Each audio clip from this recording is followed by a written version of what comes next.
Je suis Pierre Marazzi. Je suis maire depuis 2020, conseiller municipal depuis 2008. Et je suis également vice-président de mon agglomération, une salle de Chaumont à la transition énergétique. Et puis depuis 2021, je suis conseiller régional Grand Est. J'ai loupé le président ce matin, j'ai pas pu venir avant, mais j'aurai l'occasion de le revoir prochainement.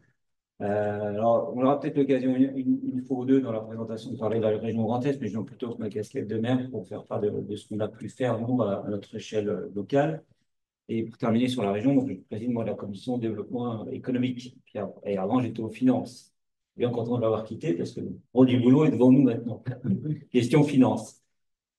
Alors, je voulais revenir un peu sur la genèse de pourquoi j'interviens moi. Alors, déjà parce que vous m'avez demandé, hein, je ne me suis pas tapé l'incruste, ne vous inquiétez pas, j'ai aucun intérêt personnel.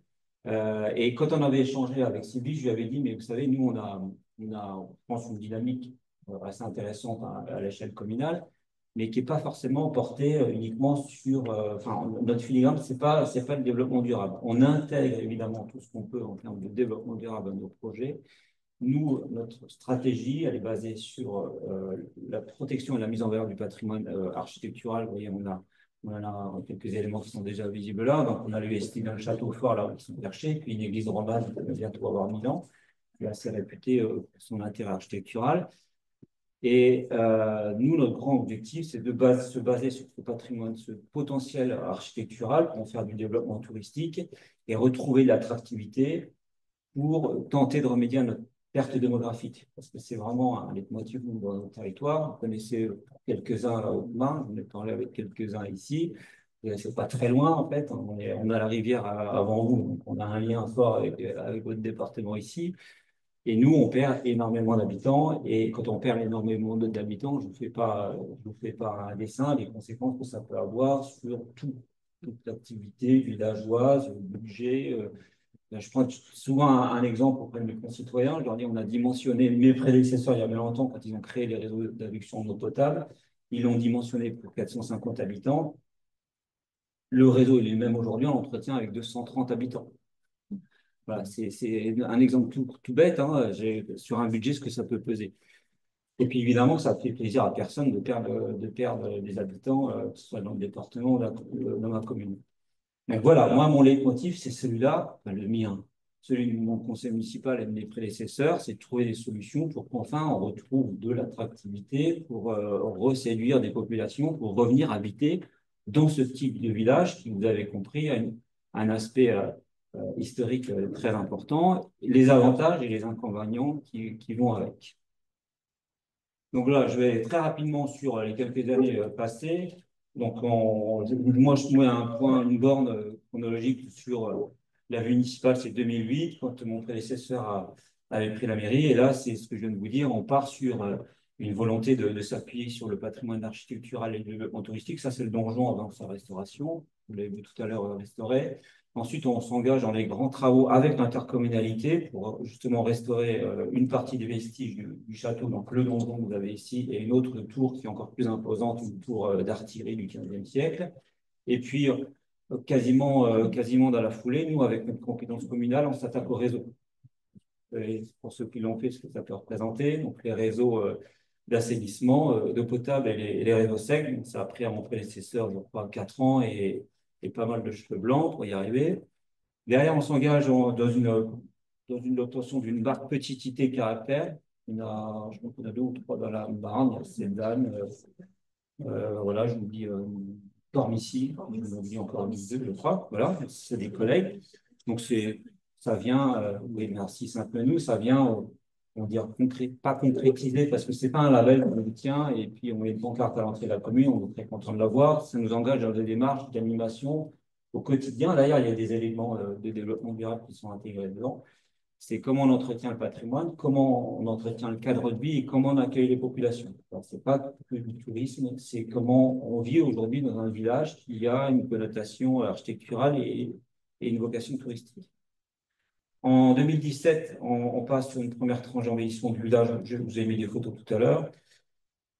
On a également on renouvelle la marque PCC. En 2019, on a fait la réfection du lavoir. Et puis, nous arrive une énième tuile, parce qu'on a l'habitude maintenant, c'est que l'auberge ferme. Elle est en plein centre du village, elle existait depuis 300 ans, c'était l'institution, avec tout ce que ça peut générer, hein, le café, le dimanche soir, avec les chasseurs, les repas du midi, etc. Ça ferme, donc c'est un traumatisme. Et là, on se regarde avec les collègues et on dit qu'est-ce qu'on fait de l'auberge. On a déjà perdu l'école, les services publics. Et puis, 230 habitants se lançaient dans la réouverture d'un commerce. Avec que quelques-uns ont fait là, mais c'est pas rien. Et puis, nous, l'auberge, c'est 1300 mètres carrés. Donc, c'est carrément un pâté de maison, c'est énorme. Et puis, on s'est dit, si on réfléchit, on ne va pas le faire. Donc, on n'a pas réfléchi et on l'a fait. Sinon, on ne l'aura jamais fait. En 2021, je vous en reparle après, 2021, on engage une deuxième tranche d'embellissement avec l'intercommunalité cette fois. Alors, c'est aussi l'avantage d'avoir l'inconvénient d'avoir un énorme patrimoine, c'est que ça pèse énormément sur un budget. L'avantage, c'est qu'on n'est pas comme les autres. Ça fait un aspect différenciant. Et nous, l'intercommunalité a vu un intérêt à nous aider. Elle nous a payé une deuxième tranche d'embellissement du centre-bourg, et ça nous a bien aidé. Voilà, alors, j'en reviens à ce que je vous ai dit en introduction. Nous, notre stratégie avant tout, c'est de retrouver une attractivité, et c'est pour ça qu'on a aussi racheté l'auberge, pour recréer de l'activité, pour tordre le cou à nos problèmes démographiques, et ça commence par l'habitat aussi. On a un habitat, vous l'apercevez un petit peu là, qui est dense. En fait, c'est une configuration urbaine, hein. C'était un bourg fermé, c'était un bourg castral, donc qui était enfermé dans les remparts qui étaient raccordés au château. Donc, pendant longtemps, toute la construction et l'urbanisme s'est développé dans cet espace contraint-là, et puis on en hérite aujourd'hui, même s'il y a eu des extensions dans les années 70-80, des petits projets de pavillonnaires, mais ça c'est très limité parce vous l'avez vu sur la première photo du début de la présentation, on a une topographie un petit peu particulière, c'est qu'on est dans une cuvette, on est dans un vallon qui est transversal à la vallée de la Marne. On est tout près de la rivière de la Marne, à 2 km, et on est niché dans ce petit vallon-là. Donc les extensions qu'ont connues bon nombre de communes dans les années 60, 70, 80, 90, on les a connus, mais à toute petite échelle. Le premier programme pavillonnaire, c'est 4 unités, et le deuxième, c'est 5. Et après, c'est terminé.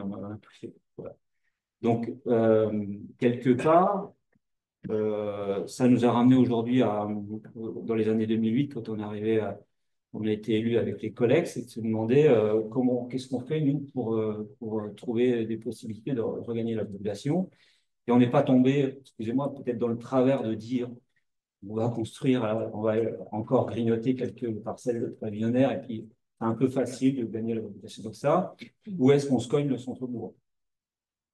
Je dis on se cogne, c'est pas rien parce que c'est des voiries hyper fatiguées, des réseaux à bout de souffle, et puis un habitat auquel on avait tourné le dos. C'est l'habitat ancien dans un village. Je dis souvent un patrimoine comme ça, c'est un vrai boulet si on s'en occupe pas. Et c'est un vrai atout si on veut bien s'en occuper. Ça va être tout mal ou tout bien. Et dans les années 2000, c'était plutôt tout mal, parce qu'on avait le château qui avait la tête que vous avez là-haut. On avait un village qui n'est pas encore en vie, avec une ruine au-dessus de nous. Voilà, alors les touristes venaient un peu, parce qu'il y a toujours un côté bucolique, sympathique d'aller visiter des ruines, et puis une église romane magnifique. Par contre, on ne reste pas. Et nous, le challenge, c'était de dire comment on reste là. Alors, non seulement le touriste, un petit peu plus, mais surtout les habitants. Donc, un bon nombre de fois, on nous disait, c'est charmant votre village, mais ce soir, je dors chez moi. On peut habiter là. Et donc, on s'est cogné le centre-bourg, et donc, mon collègue a pris à bras le corps les réseaux. Donc, on commence par le souterrain, et après, moi, quand je suis arrivé, j'ai continué avec les surfaces, la surface. Donc, on reprend toute une voirie qui se veut qualitative. Donc, vous voyez, on n'a pas de béton, c'est de la pierre de Bourgogne, en blanchien. Alors, ça coûte un peu, hein, évidemment, mais à l'époque, on avait bénéficié de bonus de la région, d'ailleurs, parce qu'on avait des bonus petite et caractère. C'est quand on faisait des travaux qualitatifs sur des travaux classiques de voirie, on avait un bonus de subvention. Finalement, ça ne nous a pas coûté si cher que ça. Et puis, bien sûr, on en a profité pour requalifier la route, hein, qui faisait la part belle à l'automobile. On avait une chaussée là qui faisait 6 mètres, et puis devant l'auberge, qui faisait 12 mètres. Donc, c'était vraiment l'open space pour les voitures. On l'a réduit au minimum, ça doit être 5,45, je crois. Et puis, on a retrouvé des trottoirs qui sont beaucoup plus spacieux et confortables que ce qu'il y a pu avoir ces 40 dernières années. Donc voilà, 2017, après 2021. Donc en 2017, là, c'était secteur mairie, à peu près 200 mètres. Et puis là, ensuite, secteur église. Et maintenant, secteur mairie, encore 200 mètres. Et puis, donc 2019, notre fameux projet de l'auberge. Là, donc, alors on n'y est pas, toujours pas. On l'a acheté en 2019. Il nous est arrivé énormément de choses. Le Covid, Vladimir Poutine qui s'est mis à faire la guerre. Donc, on va nous mettre une bonne dose d'inflation par-dessus tout ça. Des défaillances du maître-œuvre, des marchés infructueux, etc., etc. Et on en arrive, il est temps pour nous, on arrive au terme. Là, on espère livrer le projet au printemps. Et puis surtout, on devrait matcher avec un exploitant. Et ça, c'est un projet assez atypique parce qu'on fait 1,7 million de travaux. L'habitude d'aller monter un projet, d'aller chercher les subventions et de l'inaugurer avec le préfet et c'est terminé. Et là, quand on va livrer le chantier, démarre une deuxième aventure. C'est l'aventure économique. Parce qu'il ne suffit pas de donner les clés à l'exploitant en leur disant voilà, tu nous fais tourner le restaurant. Et évidemment, c'est une histoire où on est très lié entre le privé et puis la commune. Donc, quand on va livrer l'auberge, il va falloir qu'on fasse tout pour qu'il se passe quelque chose avec cet exploitant, d'un point de vue économique, mais même social et culturel, parce qu'on attend que ça aille au-delà d'un aspect économique, que ce soit aussi un lieu qui vive avec la réception de l'accueil de spectacles qui soit organisé par l'exploitant ou pour la commune ou d'autres personnes. Et puis le lien social, on a pas mal d'idées à nouer des liens avec la population, avec notamment des recettes un peu particulières ou des tarifs particuliers ou des moments particuliers qui seraient dédiés spécifiquement aux habitants. Donc je me suis un peu attardé sur l'auberge parce que c'est quand même un projet hyper prenant, budgétairement déjà. Pour vous donner une idée, on a une carte de 20 000 euros, c'est de financement de 20 000 euros. Et puis là, on se met 1,7 million sur le dos. Heureusement, on devrait atterrir à 79% de subvention, mais le reste à charge, ça fait un billet de 400 000 euros. Alors, quand on a une carte de 20 000 euros, vous voyez un petit peu l'exercice, il n'est pas évident, il est assez stressant. Donc voilà, je vous ai mis des photos. Alors, on a fait évidemment, comme on est dans une petite cité de caractère, on a un SPR, une AVAP, un règlement de patrimoine. On s'est auto-imposé parce qu'on demande aussi au privé, donc des travaux sur les secteurs qui soient de qualité. Donc, vous voyez sur la couverture, on a opté pour des tuiles traditionnelles, des tuiles canal. On a des menuiseries en chaîne sur mesure. C'est un menuisier qui habite à quelques kilomètres, et puis c'est des chaînes au marnet parce qu'on en a plein. Et puis en bas à droite, on a à l'arrière de l'auberge, donc à l'arrière de cette façade-là, en fait, le projet, c'est tout le pâté de maison. Et à l'arrière, on a déconstruit un garage qui était en parpaing et en tôle fibrociment, et on l'a reconstruit donc avec de la pierre, du bois et du zinc. Donc ça, c'est un exercice qui n'est pas évident quand on est dans des périmètres de monuments historiques. On a voulu montrer aux habitants qu'on peut déconstruire dans un village avec des enjeux architecturaux et on peut surtout reconstruire. C'est pas impossible parce que les gens sont souvent ancrés, le méchant ABF, ils nous emmerdent avec ces trucs, on ne peut pas faire ci, on ne peut pas faire ça, et les choses paraissent sclérosées comme ça, et ça, c'est très gênant. J'en reparlerai à la fin parce justement, j'ai voulu qu'on provoque une réunion avec l'ABF et la population. Alors, on n'avait pas sorti les tomates, hein, mais c'est une réunion qui n'est pas évidente. Hein. Vous mettez l'ABF, on connaît jamais d'ailleurs, hein, c'est toujours des courriers, c'est toujours lui qui nous envoie les courriers. Et je dis, il va venir, en plus, il est assez, je ne vais pas dire fan de l'exercice, mais ça ne lui fait pas peur. Et j'ai invité le village. Voilà, plus c'est sérieux. Et puis moi, j'en parlerai à la fin. Et là, je leur ai dit, voilà, on peut déconstruire, on peut reconstruire. Donc, niveau foncier, on est bon, parce on part sur le pseudo-friche. Et puis, avec les conseils de l'architecte, on montre comment on intègre du neuf à l'ancien. Parce que je ne peux pas dire on peut reconstruire, il faut que ça soit, je n'ai pas le temps de développer là, mais il faut que ça soit intégré soigneusement au bâti existant. Voilà, c'est surtout une question d'intégration quand on reconstruit. Ce n'est pas une question de savoir si on peut ou pas, c'est une question surtout de bien faire les choses. Parce que je dis toujours, nos prédécesseurs ont toujours reconstruit à un moment donné. où c'est parti un petit peu de travers, à mon avis, c'est quand on a commencé à avoir des produits standardisés et industrialisés. Quand on a commencé à chercher à faire à réduire les coûts et à standardiser pour faire gagner, comment dire, réduire les coûts de production, une plaque de placo, ou par pain ou des tuiles, c'est là où on a commencé un peu à standardiser, où malheureusement c'est devenu un peu triste et quelquefois malencontreux. Mais de tout temps, on a construit, on a régénéré le logement et le bâti. Ce n'est pas un sujet de reconstruire, enfin un sujet compliqué. On a aussi travaillé donc nos enduits, évidemment, à la chaux aérienne, avec des pigments qu'on a achetés dans les Ardennes. Et puis, on a aussi profité pour retraiter des baies qui étaient repercées dans les années 50. C'était le grand classique. On cherchait à amener de la lumière. On a équipé le bâti de pièces d'eau. Et dans ces moments-là, après-guerre, on a aussi ramené beaucoup de lumière. Et malheureusement, on avait pour principe de beaucoup percer à l'horizontale. On perçait des baies horizontales, donc on les a remises et en béton. Donc, on a reverticalisé ces baies-là et on a profité pour remettre de la pierre. Voilà, vous montrer un plan à peu près de ce que ça pouvait représenter. Donc, sur les 1300 mètres carrés, on va rénover 750 mètres carrés. Ensuite, donc il n'y a pas que l'auberge, on a aussi travaillé, voulu se doter d'outils pour accompagner le privé. J'ai eu un chiffre il n'y a pas très longtemps qui était intéressant d'un intervenant dans une résidence qu'on a accueillie cette année. Et l'intervenant nous rappelait qu'en général, dans nos communes, on possède 15% de la surface. Enfin, 15% de la surface de nos communes est publique. C'est 85% de privé. Et donc, quand on veut agir, on se dit ça limite quand même, mine de rien, pas mal de choses. Donc, on s'est dit, on va monter une opération pour ça, qu'on cofinance avec la région Grand Est et la Pancom.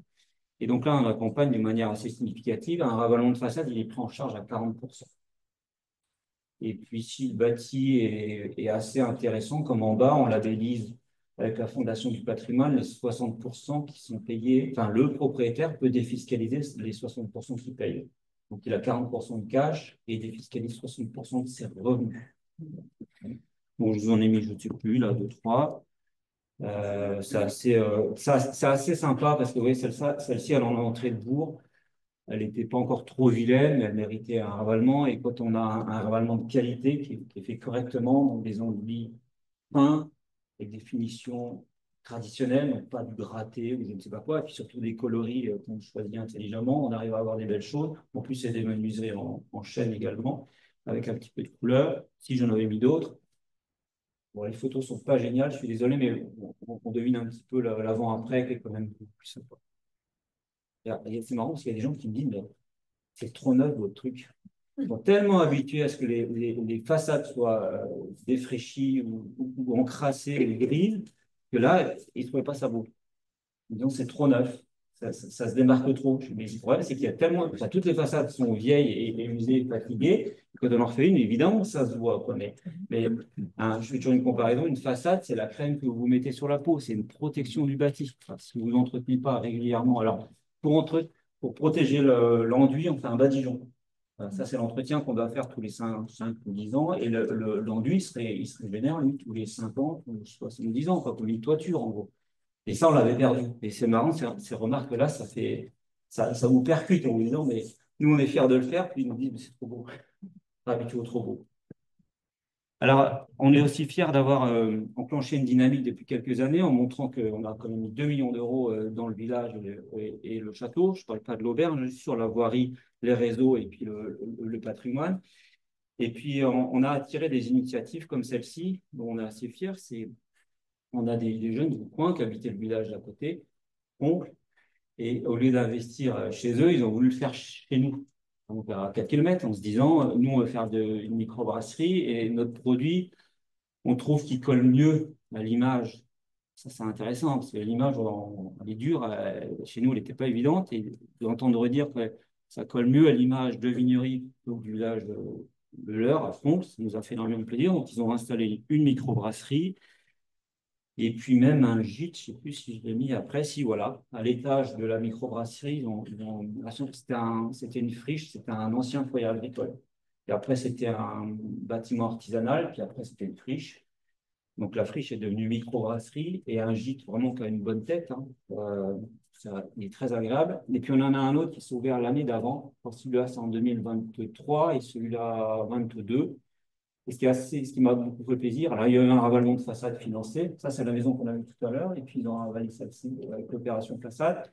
Et là, on a un bâti ancien, juste on est 19e là. Et on arrive à séduire des gens qui viennent passer des vacances dans ce gîte-là. C'est une petite maison qui n'a qu'une façade. Pas de jardin, une façade, c'est pas évident. Et il la loue très bien. Il a fait quelque chose de plutôt de qualité. Comme quoi, ça marche aussi. Et puis, on a eu un restaurant aussi qui s'est ouvert, un petit restaurant sur la place du village qui fait aussi épicerie. Ça s'est fait en 22. Donc, vous voyez, il se passe plein de choses en peu de temps. La journée est terminée pour tout ce qui est revitalisation du centre et du centre-bourg. Et là où peut-être faire une petite conclusion, c'est qu'on a réutilisé nos propres moyens. On n'a pas cherché à aller. Alors, c'est des solutions qu'on a imaginées qui ne sont pas évidentes. Encore une fois, si on avait voulu faire plus simple, c'est aller construire à l'entrée du village ou ne pas faire l'auberge en se disant c'est trop lourd, c'est pas pour nous. Alors, elle n'est pas réussi encore l'auberge. Je touche du bois, on va dire que ça va marcher.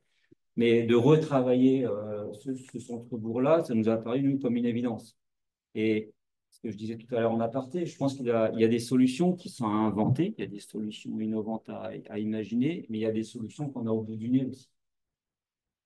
Et des fois, on se dit, allez chercher je ne sais quelle solution. Nous, l'habitat, on l'a déjà, sauf qu'il n'est pas sexy, il n'est pas attirant. Donc, à nous de travailler ça. L'activité, le commerce, c'est barré, dire les choses crûment, et ben là, c'est peut-être pas évident, mais nous, on s'est dit, on va le traiter, on va le soulever, ça va être. Et quand on a 79% de subvention, ça donne déjà un bon coup de main, surtout sur du commerce, c'est quand même pas évident. Bon, on a tordu des bras, hein, on y arrivait, il fallait les avoir, les 79. Alors, comme on avait demandé à parler un petit peu aussi de parler de pluvial, on va rire, je voulais vous montrer ce qu'on a aussi intégré. Pareil, il n'y a rien de révolutionnaire.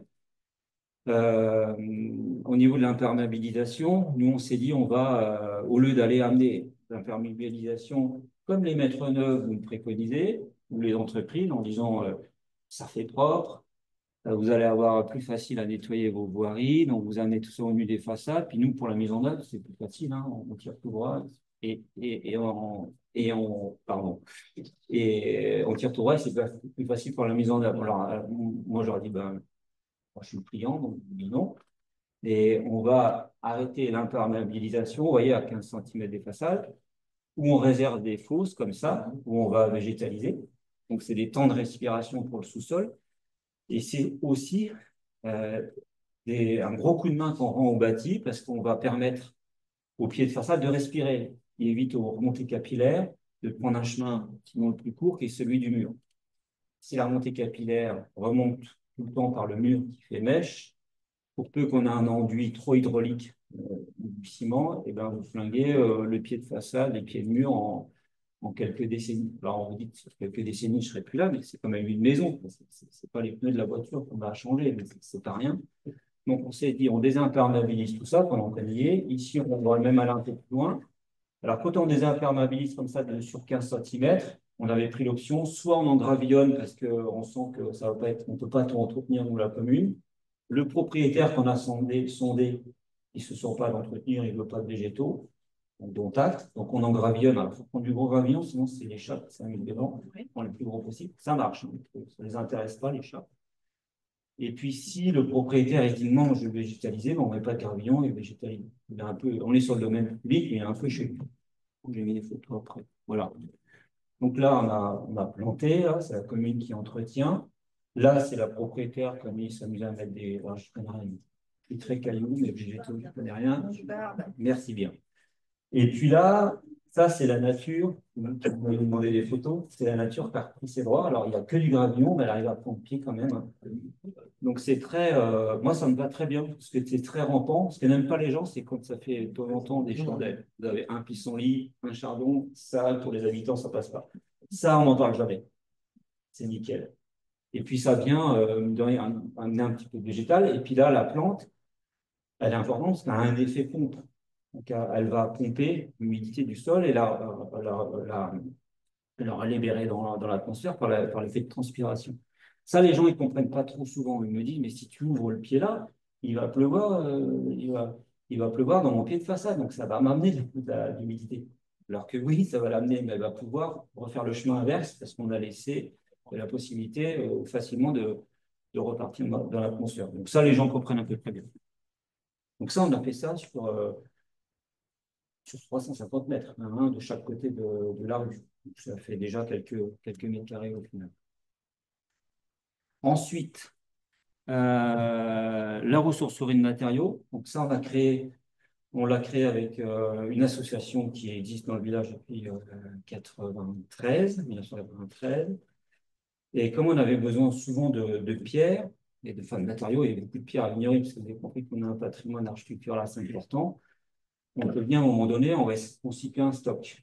On a écrit tous les maires de la Comcom, et puis on a réseauté, c'est-à-dire qu'on est allé voir les connaissances maçons ou entreprises des travaux publics. Donc les 2 premières années, c'est un peu long à amorcer. Puis après, on s'est aperçu que en leur disant filez-nous vos cailloux, on va les remettre au château, un espèce de slogan comme ça qui claque. Les gens ont pigé, c'est marrant, parce que les entreprises ont dit on ne va pas les béner, je ne sais pas où, dans une décharge. D'ailleurs, ça les ennuie souvent, ces matériaux-là. Quand il y a des gros volumes, ils ont du mal à en faire quelque chose. Donc là, en haut, c'était à 11 km. C'est un des chantiers qu'on a fait le plus loin. Ils ont démonté un ancien hôtel. On l'a refait, ou ils l'ont démonté. Et on a récupéré, je sais pas, un quart des pierres, là, tellement il y en avait. Et donc, ça constitue ensuite notre stock dans notre décharge, notre dépôt de déchets inertes communal. Donc là, c'est une autre photo. Et on vient taper là-dedans. Donc, quand je dis on, c'est la commune et surtout l'association quand on a des chantiers et la population. Parce que ce qu'on a fait pour être tranquille au niveau juridique, c'est que la commune finance le transport des matériaux vers la carrière, enfin la zone de stockage communale, mais c'est l'association qui paye. Donc, on file une subvention à l'association qui paye le transporteur. Comme ça, les matériaux sont privés, parce que l'association a un statut enfin, une entité juridique privée. Donc, c'est l'association privée qui donne des matériaux aux habitants privés. Ce n'est pas un bien public. Ça, on l'a fait comme ça depuis le début et ça marche très bien. Donc, on récupère aussi, alors encore une fois, quand je dis on, c'est les bénévoles de l'association. On a l'écoute de ce qui se passe dans la Comcom. Et là, c'est les maires, des fois, qui m'appellent en disant tu veux récupérer les tuiles canal du lavoir, on y va. Et puis, l'année d'après, on les a déjà remises en œuvre avec l'association au travers de chantiers jeunes que je vais évoquer juste après. Donc, dans la ressourcerie, on a des tuiles. C'est de la tuile traditionnelle, hein, on ne va pas s'embêter avec des tuiles à emboîtement. C'est de la tuile traditionnelle, donc plate ou canal ou à tégula, comme ça. Donc, c'est une alternance de plate, la tégula et de canal. Alors, la petite plate classique, la pierre, le moellon, quelques pierres de taille, du bois, de quoi faire des linteaux de fenêtres. Quand on a des habitants qui nous disent je veux percer une fenêtre, ben on dit oui, vous pouvez faire cette fenêtre. Avant, je croyais que je ne pouvais pas, mais si vous pouvez, il suffit de faire des encadrements en pierre et un linteau chêne. Ah oui, ça coûte cher, bah oui, mais on vous donne les matériaux. Ah bah, bon, ça va. Voilà. On fait une déclaration de travaux quand même. Donc en général, ça se passe comme ça et ça se passe pas trop mal. Quand on donne les matériaux, c'est pas mal. Et évidemment, on a fait une économie sur des ressources. Des ressources, d'ailleurs, enfin, c'est des déchets qui embêtent plutôt les entrepreneurs, hein. C'est bien souvent le cas, hein. Ils en récupèrent, ils ne payent pas le transport, mais des fois, ils nous ont même amené, hein, tellement ça les dérange. Ensuite, quelques exemples sur les démarches participatives avec les publics. Donc, j'ai mis en avant ce dont on est peut-être le plus fier, c'est qu'on a l'association Histoire et Patrimoine, donc, qui œuvre sur le patrimoine architectural du village, a créé en 2003 déjà maintenant des chantiers de jeunes bénévoles. On est affilié à une fédération qui s'appelle Rempart. Je ne peux pas qu'il y en ait dans la Marne, jamais trop eu en Champagne-Ardenne d'ailleurs. Et il y en a plus en Lorraine. Et donc, c'est une association qui a plus de 50 ans maintenant. Donc, le but, c'est très simple, c'est très simple sur le papier, proposer à des jeunes, c'est des jeunes majeurs ou des mineurs de venir passer un séjour pour la restauration du patrimoine. Ça dure 15 jours. C'est encadré par l'association qui emploie un ou deux salariés pendant 15 jours pour faire l'encadrement. Et voilà, donc on a des deux sexes évidemment, des origines sociales différentes. On accueille aussi des jeunes qui sont placés au foyer, et puis des étrangers. Alors, ce sont des chantiers internationaux. Et comme ça fait 21 ans que ça dure, bah, du coup, on a quand même beaucoup de recul et on a des satisfactions assez grandes parce que là, on est carrément enfin, uniquement sur une dimension humaine. Donc, on a des jeunes dont on est assez fiers, qui ont fait leur métier. Donc, il y en a un qui est compagnon tailleur de pierre. On a une autre qui est devenue architecte. Et puis d'autres exemples que j'oublie. Et puis on a bon nombre de jeunes qui sont aussi devenus des amis, enfin, ils sont plus jeunes que nous, mais ils ont aujourd'hui entre 25 et 30 ans. Et c'est des jeunes qui sont devenus bénévoles à l'association alors qu'ils habitent à Chambéry ou à Reims ou à Paris. Mais ils ont toujours gardé une attache affective au village. Et ça, c'est un gain. Enfin, c'est des choses qu'on a gagnées. Et comme c'est de l'humain, ça n'a pas de valeur et c'est surtout sur le long terme. Et je disais au téléphone, j'ai même le plaisir, le mois de juin prochain, c'est de marier deux jeunes qui se sont rencontrés ici, qui habitent dans l'Aisne maintenant et qui ont tenu à se marier à Vignoles. Ça fait très plaisir. Alors, on travaille sur, en fait, jusqu'en 2010, jusqu'en 2017, oui, on travaillait uniquement sur le château. Et là, en 2017, on s'est dit, alors on travaillait au château, dormait au château sous tente et mangeait au château sous tente. Et en 2017, je me suis dit, mais il y a un truc qui ne va pas, c'est qu'on n'a pas assez de liens avec la population. Enfin, on voyait bien que la population, je disais, il y a des jeunes au château, c'est très bien. Il y a des jeunes qui bossent d'ailleurs, c'est très bien. Voilà. Et puis, ils ne nous emmerdent pas, donc c'est très bien. Et moi, j'ai dit, on a un peu emmerdé les gens, les habitants du village. Ça ne va pas se passer comme ça. Il faut qu'on ait du lien, en fait. Parce que je dis, c'est des jeunes qui viennent de toute la France donner de leur temps. En plus, le séjour est payant. Et les habitants, il n'y a pas de lien. C'est-à-dire, on n'attend pas forcément des remerciements, mais montrer qui ils sont, les habitants aux jeunes et vice-versa, ça me paraissait là-bas. Donc, on a scindé le chantier en deux. On a continué à travailler au château avec une équipe. Et la deuxième équipe, on a ouvert des nouveaux chantiers dans le village. Et là, on a ouvert deux thèmes qui existent toujours depuis 2017. C'est un, la pierre sèche. Donc ça, c'est pareil, c'est des choses qu'on n'a pas du tout inventées. C'est des techniques dans les terroirs où il y a beaucoup de pierre, chez nous calcaire. On construisait, quand on n'avait pas les moyens, le plus simplement du monde. Quand on n'a pas les moyens, c'est de faire du mortier de chaux à l'époque. Donc, ils faisaient des murs en assemblant les pierres. C'est que du calage. Alors, comme c'est plein de vide, j'aime bien dire ça, c'est des murs pleins de vide, c'est des habitats pour la biodiversité qui sont excellents. C'est plein de creux, un mur en pierre sèche. C'est que des pierres calées, mais vous n'allez pas caler du sable ou des gravillons. Vous allez arriver avec des petits modules comme ça, mais tout le reste, c'est du vide.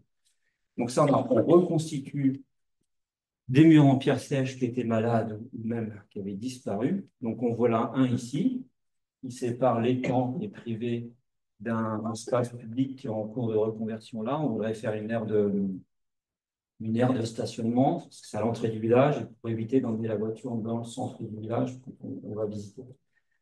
Donc là, on est au bord d'une voie communale. On a commencé à montrer aux habitants ce que ça donnait. Alors, il y a des chantiers de jeunes bénévoles. On a mis 3 saisons, hein.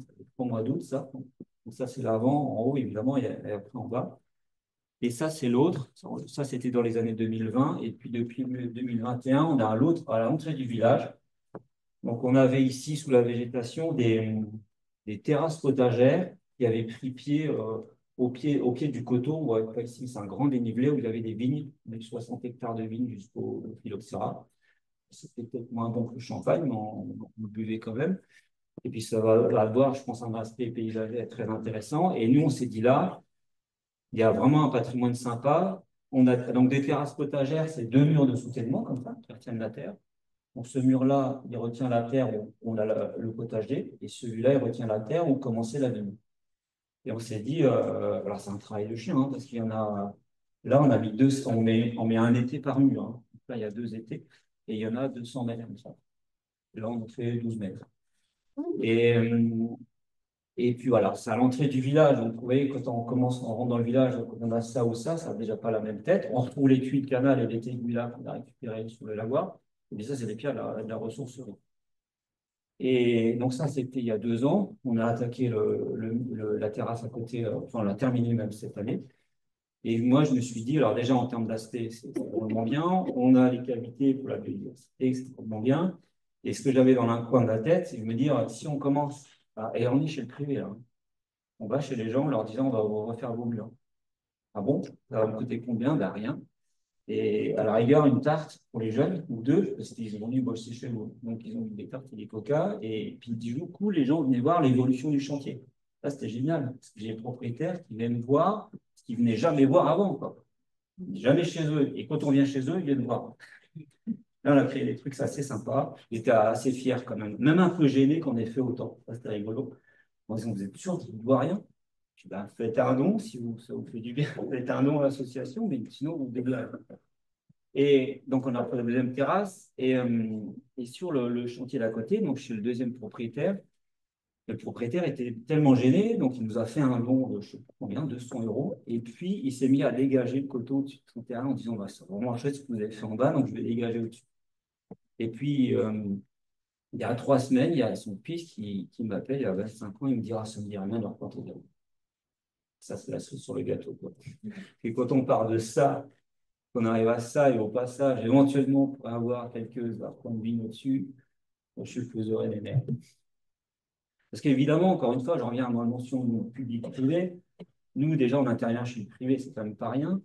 Mais au-dessus, on ne le fera jamais, évidemment. Parce que à un moment donné, il faut qu'on s'arrête, quoi. Et donc, c'est au privé de prendre le relais. Parce qu'en plus, il est chez lui. Mais d'initier chez un particulier, de replanter de la vigne comme ça, on part de loin, quand même. Donc là, j'ai parlé de la pierre sèche dans le village. On monte au château. Donc ça, c'est la tour sur laquelle on travaille. Les dates, j'en ai beaucoup à force, je ne sais plus, 2012, je crois. Donc c'est assez imposant, hein. C'est 19 mètres de diamètre.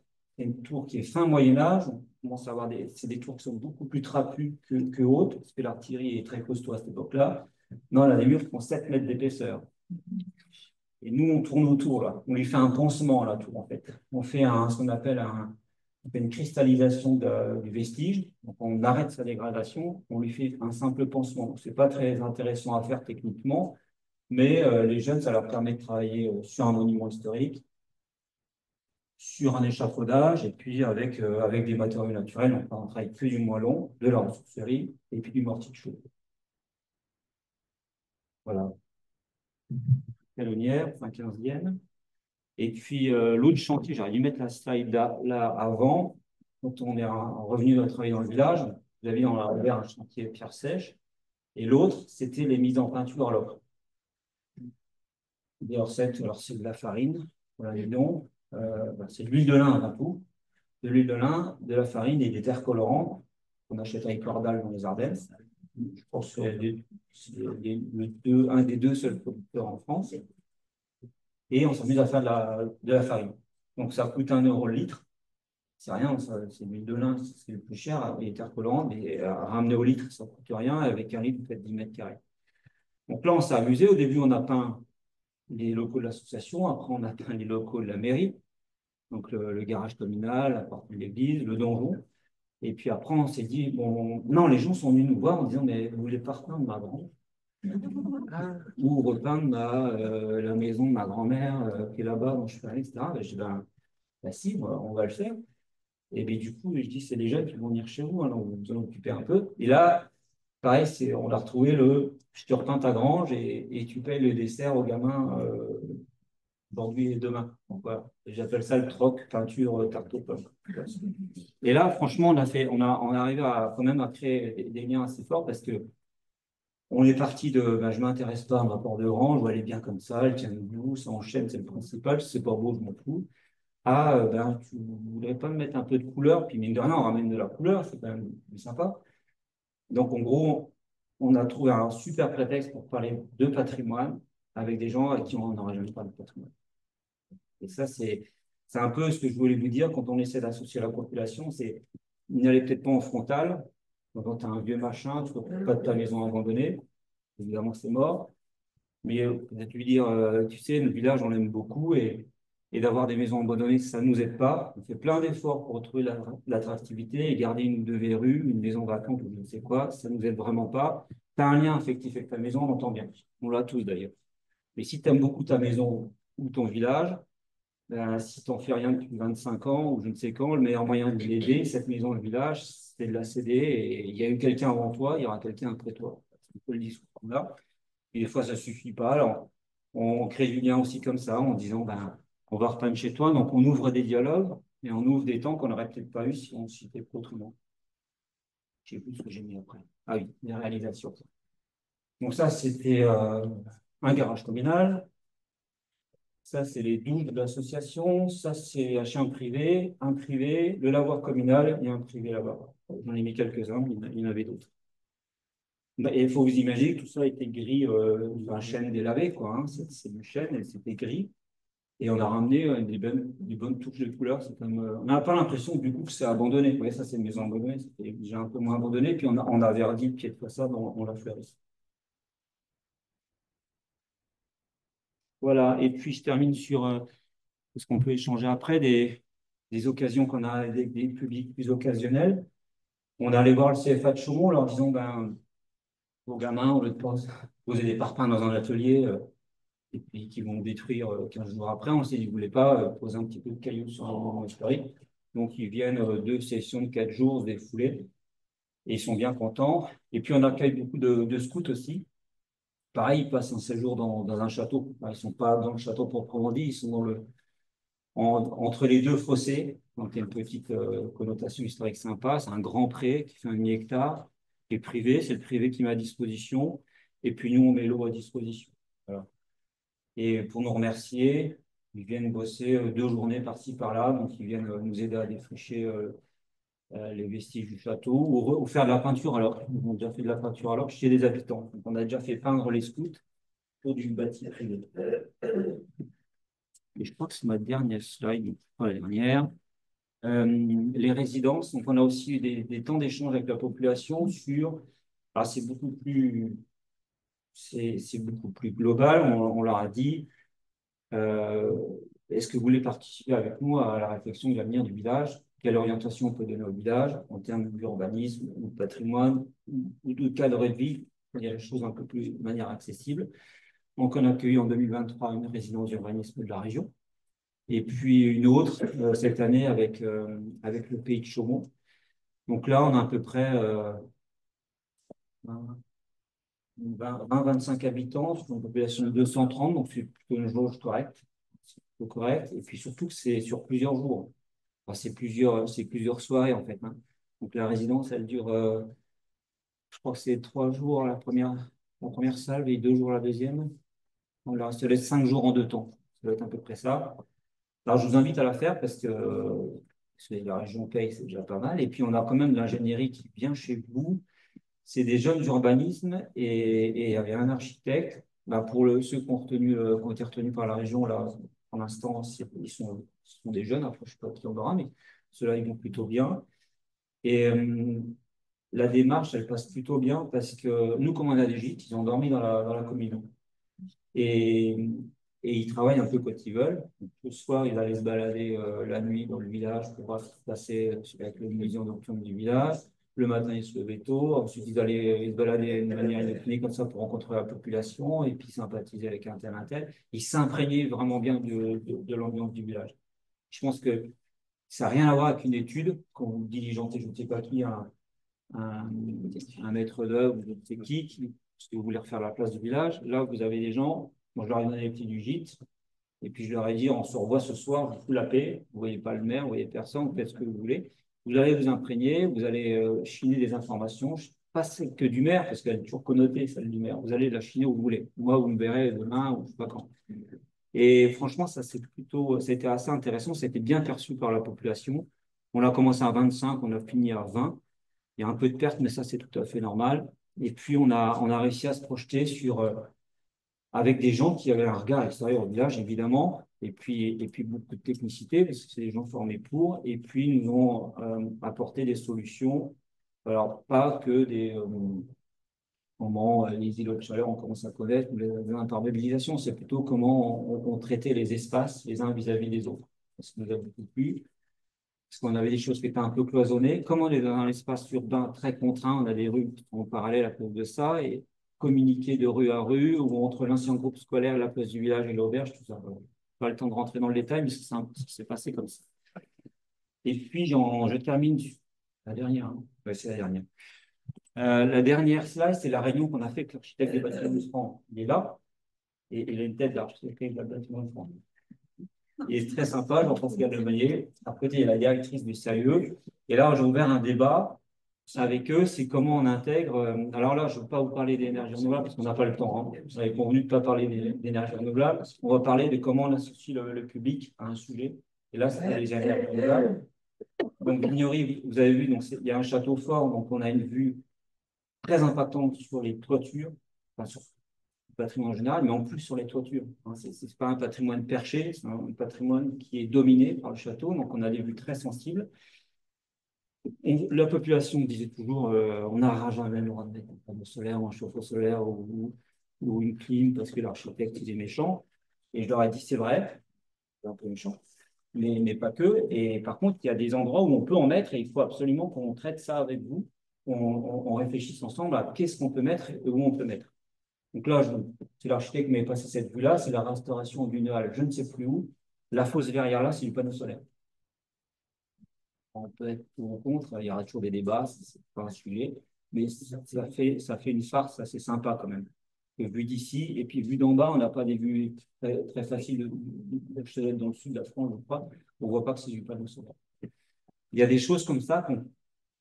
Enfin, moi, je suis plutôt partisan pour de forcer la réflexion pour regarder comment on peut intégrer ces choses qui vont devoir comment être inévitables, notamment pour le pouvoir d'achat, pour la planète, mais pour le pouvoir d'achat aussi.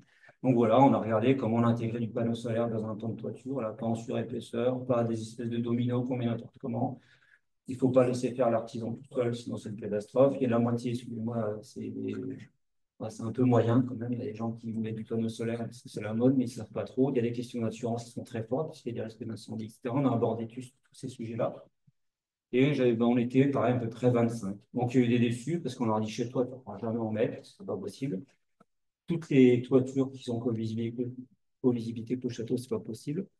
Par contre, le bâti sans intérêt dans le centre du village, on va regarder ce qu'on peut faire, notamment sur des fosses verrières comme ça, ou au sol. Le panneau solaire au sol, pas... il y a un peu moins d'ensoleillement, mais c'est tout à fait possible. L'entretien est beaucoup plus facile, l'installation est beaucoup moins chère. Et puis, pour moi, à Vignory, il y a des vues beaucoup plus impactantes. Voilà.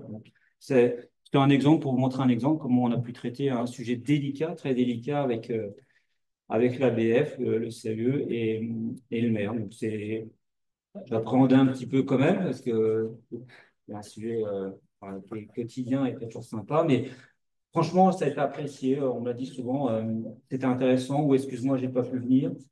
Et de ne pas éviter le sujet, ça a été assez recommandé. Voilà, on est terminé, on peut passer aux échanges si vous voulez.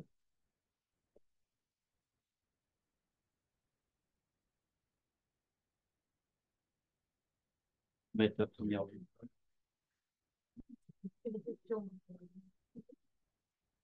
On a 5 minutes pour les échanges. Bon, moi j'en lance une. Vous avez parlé des chantiers participatifs et notamment des murs en pierre sèche. Donc, vous avez cité les chantiers des bénévoles, des jeunes, mais est-ce que vous avez réussi à intégrer les habitants dans ces chantiers participatifs ou c'était juste ceux qui étaient intégrés via la société? Les deux. Non, je plaisante. Les deux, j'en ai les deux habitants, aucune affinité avec le patrimoine, qui se sont dit moi, ça m'intéresse. Ils sont venus nous demander des cailloux. Et le premier, il a échoué parce que il était venu passer une journée avec nous pour essayer de se faire à la pierre sèche. C'est assez technique quand même. Une fois qu'on a chopé le coup, c'est une question de patience, ça va, mais il faut faut se former au moins 5-6 jours pour avoir chopé le coup de main. Donc, il a fait un mur et puis il a arrêté parce que c'était trop pénible. Et le deuxième, il y est arrivé. Il y est arrivé, il s'est fait un mur de soutènement dans son jardin qui est tout à fait de bonne qualité. Donc ça, c'est un vrai, quand vous partez de quelqu'un, je ne vais pas vous l'écrire, mais qui n'a pas du tout d'affinité avec le patrimoine et qu'au bout d'un an ou je sais pas combien de temps après, on finit à ce qu'il fasse chez lui un mur en pierre sèche, c'est cadeau. Ouais. Même si on en a qu'un ou deux dans le village, c'est cadeau. C'est qu'il a compris.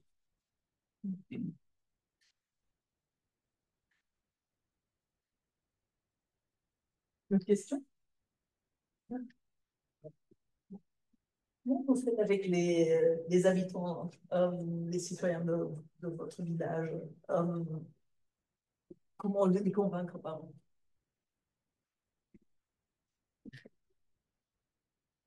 Déjà, je pense qu'il faut du temps.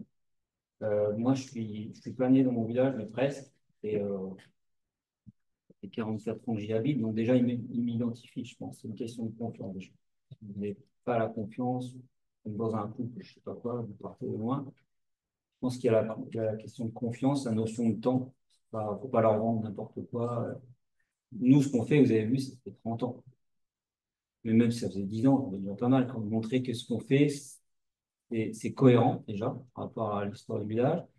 Et puis que c'est pas un hobby ou je ne sais pas quoi, on va faire valoir. C'est vraiment des choses concrètes et sérieuses. Après, moi, j'ai une population qui est quand même pas évidente, quand même, parce que bon, elle est assez vieillissante. Je suis pas de sectarisme, ne vous inquiétez pas. Mais pour faire la maçonnerie, il n'est pas évident à un moment donné d'intégrer cette population-là. Et puis, j'ai le Nord Haute-Marne. C'est un territoire assez atypique. C'est un territoire agricole et forestier. C'est rural. C'est très agricole et forestier, comme bien souvent dans la ruralité. Et à la fois, il y a industriel. Et ça, c'est pas toujours le cas.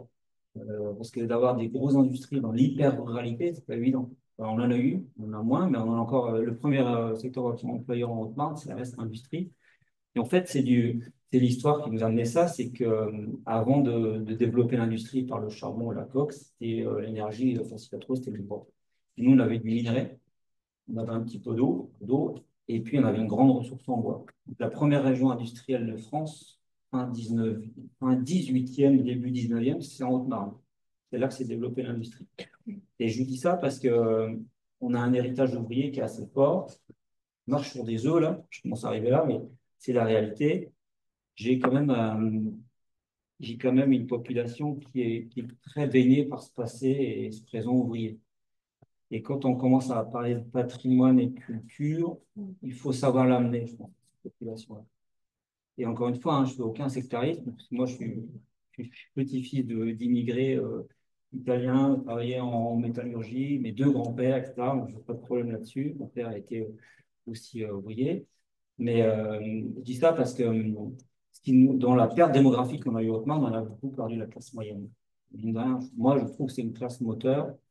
Quand on a des projets, c'est toujours plus facile, je trouve, avec la classe moyenne. Et après, on attire d'autres populations. Je trouve que le moteur, ça reste la classe moyenne. Et je pense que c'est celle qu'on a perdue. Quand on perd la démographie, comme on l'a perdue, c'est celle qui est partie. Donc, du coup, on part de plus loin. Donc, du coup, c'est beaucoup plus long. Et il faut s'approcher. Et moi, je reviens à mon idée de prétexte que j'avais tout à l'heure, c'est de dire peindre une porte de grange, c'est accessible à tout le monde. Ça parle à tout le monde et en plus, c'est cadeau. La pierre sèche, c'est une technique populaire. Si on veut bien se donner un peu de temps aussi, c'est accessible à tout le monde. Monter un mur en pierre sèche, il faut des cailloux, un marteau. Voilà. C'est accessible à tout le monde. Donc, et j'avais aussi, à un moment donné, on avait du mal à. Les gens trouvaient qu'on mettait beaucoup d'argent dans le patrimoine. Alors, ça, c'était classique. Hein. Il y a des nids de poules dans ma voirie, et puis tu mets 1 million d'euros dans le château, qui ne sert à rien. Ça, c'était classique. Donc, des prétextes aussi pour parler de patrimoine, on en a cherché. Donc, au lieu de dire venez une fête médiévale dans le château ou un concert de gants vénitiennes, tout ça, ça marche un peu. Alors, on s'est dit OK, on n'est pas OK. Donc, le marché du terroir qu'on fait dans le village, on va le faire au château. Tous les jours, on va au château. Et puis, ben, on ouvre les tours du château. Donc, ils viennent au marché du terroir, ils mangent. Puis, sachez que vous pouvez visiter le château. Ouais, moi, je connais le château, d'accord. Mais ta belle-sœur, elle connaît. Ah, ben non, bah, tu l'emmènes au château. Ah, bah oui, je l'emmène la belle-sœur. Voilà. C'est ça. Faut trouver des prétextes comme ça. Et après, c'est énorme parce que c'est le type qui dit le château, tu pêchais, ça coûte cher, ou je le connais, je ne vais pas besoin de le voir. C'est lui qui devient le guide, il emmène sa belle-sœur, il faut les amener au château. faut trouver des prétextes, quoi. Si on direct, ça passe pas, vous n'arrivez pas à passer par la porte, passez par la fenêtre.